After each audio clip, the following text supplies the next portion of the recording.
Assalamualaikum warahmatullahi wabarakatuh. Ku Bapa Guru Pangajar Basa Sunda nyaeta Bapak Taufik anu dipikahormat ku abdi sareng rerencangan jeung panonton sekalian anu dipika cinta ku abdi. Langkung ti payun. Mangga urang sadaya manjatkeun rasa syukur ku hadirat Allah Subhanahu wa taala. Kumargi nikmat jeung hidayana urang sadaya tiasa kumpul dina kasempatan ieu. Teu hilap sholawat sinareng salam mugia dilungsurkeun ka junjungan urang sadaya nyaeta Nabi Muhammad sallallahu alaihi wasallam, ka para kulawargina, ka para sahabatna, jeung ka urang sadaya salaku umatna dugi ke akhir zaman. Amin amin ya robbal alamin. Abdi Feldi Rajaya tangtu kalawan rasa reus dina kasempatan ieu bade ngadugikeun diantara singgep ngeunaan hak asasi manusia. Saderek anu abdi hormati, hak asasi manusia atawa HAM nyaeta hak-hak anu tos kagaduh hiji jalma saprak manehna dina kandungan. Hak asasi manusia lumangsung secara universal kanggo kaum naon oge. Hak asasi manusia mangrupa hak fundamental anu henteu tiasa dicabut nu manten margi manehna nyaeta saurang jalmi. Urang sadaya nyadar yen Pangeran nyaeta Maha Panyipta anu hiji persatu dibere hirup sarta kahirupan.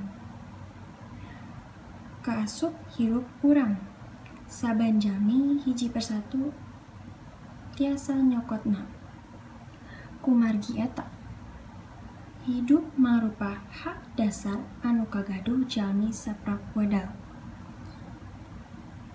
Saderek anu abdi hormati, hak asasi manusia saban jalmi peryogi dijaga sae ti diri sorangan kalawan deweng ngajenan, ngajamin serta nangtayungan hak asasi jalmi lianna, sehingga ngaontal hak tiasa hidup kabebasan serta kebahagiaan tiasa terjamin. Sawangsulna lamun manehna henteu tiasa ngalakukeun perkawis kasebat, mangka secara lelaunan atawa enggal bade lumangsung pelanggaran hak asasi manusia. Secara basajan yen palanggaranna lumangsung pelanggaran HAM, eta mangrupa palanggaran kawajiban asasi anu dipigawe ku hiji jalma atawa sakalompok jalma ka batur. Saderek anu abdi hormati, di Indonesia sok keneh lumangsung pelanggaran HAM tiwangun pelanggaran anu alit dugi anu agung terus-menerus lumangsung di nagari ieu, negeri urang tercinta nyaeta Indonesia. Contoh pelanggaran sapertos diskriminasi antar umat beragama sareng seueur keneh lumangsung dugi ayeuna kaliwat panelantaran anak di bawah umur ku kadua orang tuana anu hubunganna henteu sae, sarta rasa henteu ngarenah serta ancaman ti jalma atawa jumplukan oge pelecehan seksual serta perkawis negatif anu ngaganggu antar jalmi liana. Saderek anu abdi hormati, hak asasi manusia saleresna atos aya dina diri urang sewang-sewang. Tapi seiring langkungna zaman,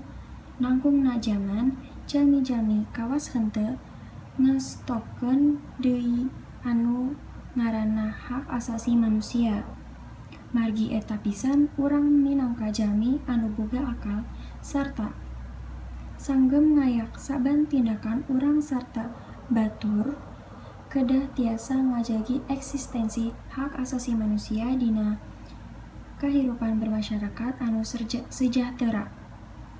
Saleresna bade ngahesekeun, tapi lamun urang memperjuangkannya kalawan ketegaran sarta keteguhan hati, mangka perkawis eta bakalan urang pungkaskeun tanpa terbebani sedikitpun.